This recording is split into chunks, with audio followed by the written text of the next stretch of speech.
Oke, nama saya Joy Kumendong. Pada saat ini, saya akan menjelaskan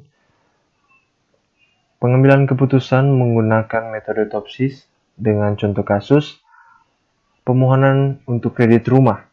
Nah, dalam metode ini, saya mengambil contoh kasus ini dan saya mengambil 5 syarat untuk bisa mengajukan permohonan kriteria untuk kredit rumah.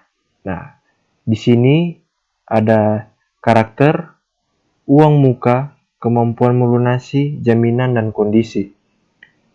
Karakter yang terdapat C1, uang muka C2, kemampuan melunasi C3, jaminan C4, C5, kondisi.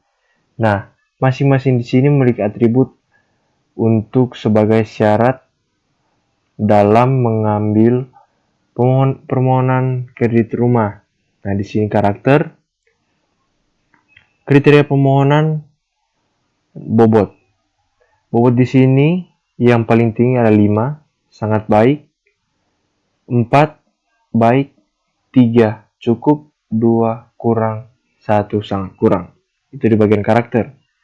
Nah, uang muka, bobot paling tinggi 5, DP 30% ke atas dari harga rumah.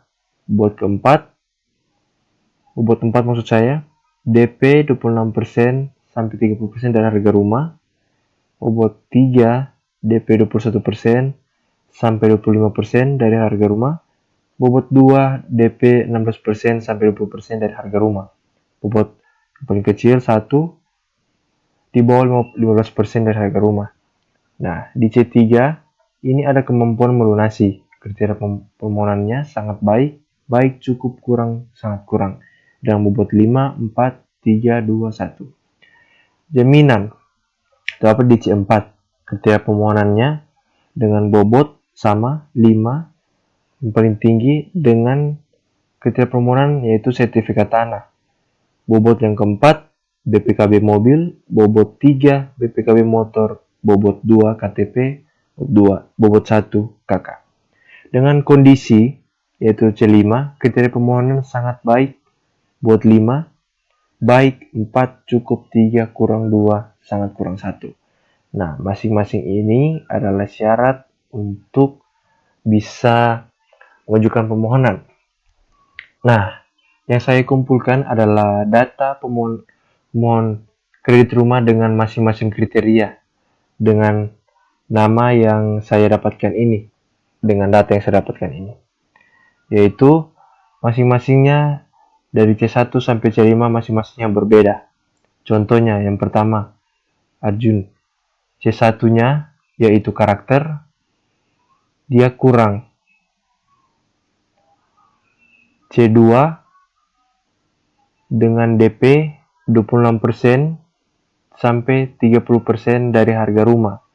C3 dia kurang.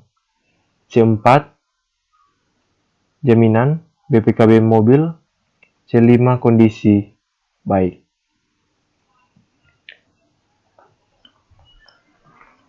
Dan selanjutnya, setelah kita mendapatkan data ini, kita konversikan menjadi seperti ini. Ini adalah data pemohon kredit rumah. Data-data ini, nilai-nilai ini saya dapatkan dari sini. Setiap masing-masing bobot. Contohnya Jackie, C1 3. Karakter 3 berarti dia cukup, bobot 3. Di C2 uang muka dia 4. Berarti DP 26% sampai 30% dari harga rumah. C3 4, C3 bobot 4, dia baik di kemampuan melunasi. C4 di C4 dia memiliki bobot 4 juga. Jaminan dengan BPKB mobil. Di C5 dengan kondisi bobot 3 yaitu cukup. Contohnya seperti itu. Dan saya dapatkan ini data ini dari di sini. Setelah kita mendapatkan data ini, kita konversikan tersebut, kita ubah, data yang saya dapatkan ini, kita konversikan tersebut diubah menjadi matriks seperti ini. Jadi X sama dengan nilai yang ini. Kemudian menghitung matriks yang ternormalisasi dengan rumus RIJ ini. Nah, sebelum kita mencari rumus RIJ ini, terlebih dahulu kita mencari nilai X. Nilai X-nya terlebih dahulu. Dengan contoh di sini. Ini adalah hasil yang saya dapatkan dari nilai ini. Cara pengerjaannya dengan rumus ini, Xn ini, contohnya X1. Nah, X1 ini, untuk mendapatkan hasil yang ini, kita cara pengerjaannya yaitu contoh seperti ini untuk mendapatkan nilai X. Ini adalah X1, X2, X3, X4, dan X5. Nah, kita akan menggunakan rumus ini. X1 sama dengan 2 sama dengan akar pangkat 2 tambah 3 pangkat 2 tambah 2 pangkat 2 tambah 1 pangkat 2 tambah 4 pangkat 2 tambah 5 pangkat 2 tambah 3 pangkat 2 tambah 3 pangkat 2 tambah 4 pangkat 2. Ini adalah X1, hasilnya ini. Nah, begitu sampai seterusnya, sampai mendapatkan X5. Itulah caranya. Nah, setelah kita mendapatkan hasil ini, baru kita bisa mengerjakan rumus ini. Nah, rumus ini kita akan menghitung matriks yang ternormalisasi dengan rumus ini. Nah, ini adalah hasil yang saya dapatkan. Nah, caranya yaitu menggunakan rumus ini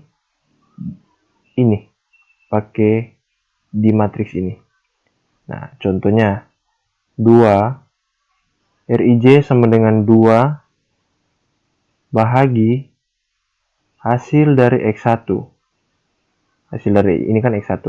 Hasil dari X1 ini. Nah, hasil yang kita dapatkan ini. Jadi kita dapatkan ini dia. Nah, begitu dan seterusnya sampai kita mendapatkan ini dengan membagikan dengan nilai X ini. Jadi X2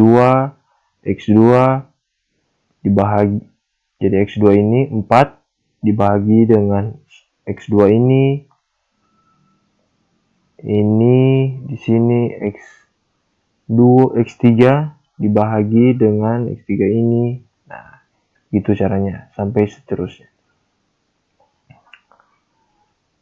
Nah, kemudian setelah kita mendapatkan nilai ini,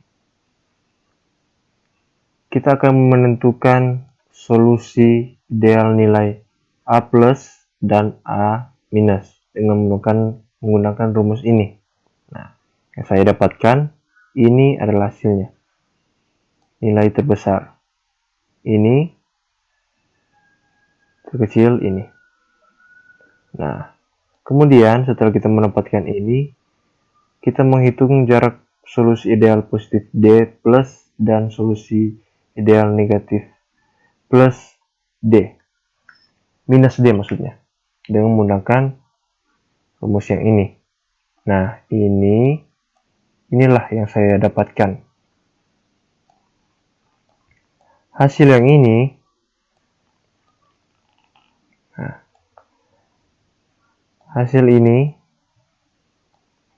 setelah kita mendapatkan hasil ini, kemudian kita akan menghitung nilai preferensi untuk setiap alternatif dengan menggunakan rumus yang ini. VI sama dengan DI minus per DI minus tambah DI plus. Nah, cara pengerjaannya yaitu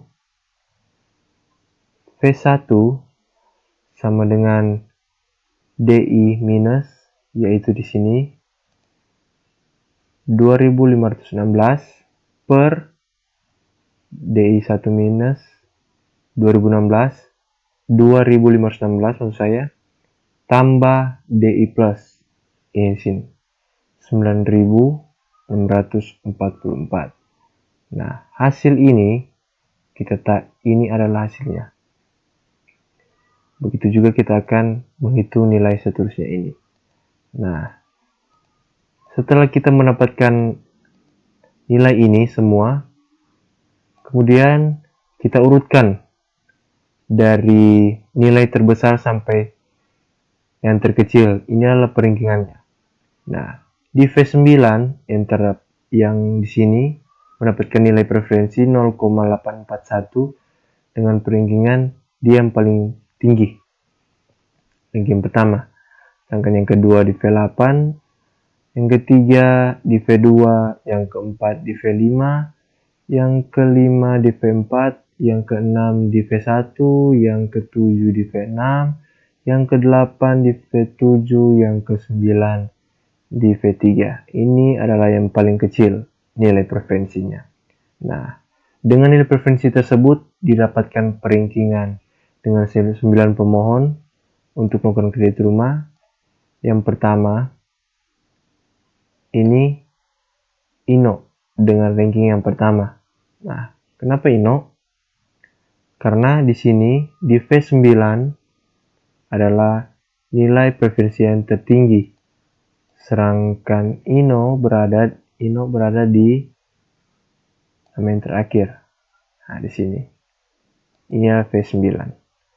Jadi ini adalah V1, V2, V3, V4, V5, V6, V7, V8, V9. Nah, ini adalah hasil peringkingan dari nilai preferensi tersebut. Oke, itu saja. Terima kasih, maaf kalau ada salah-salah kata. Sekian dan terima kasih.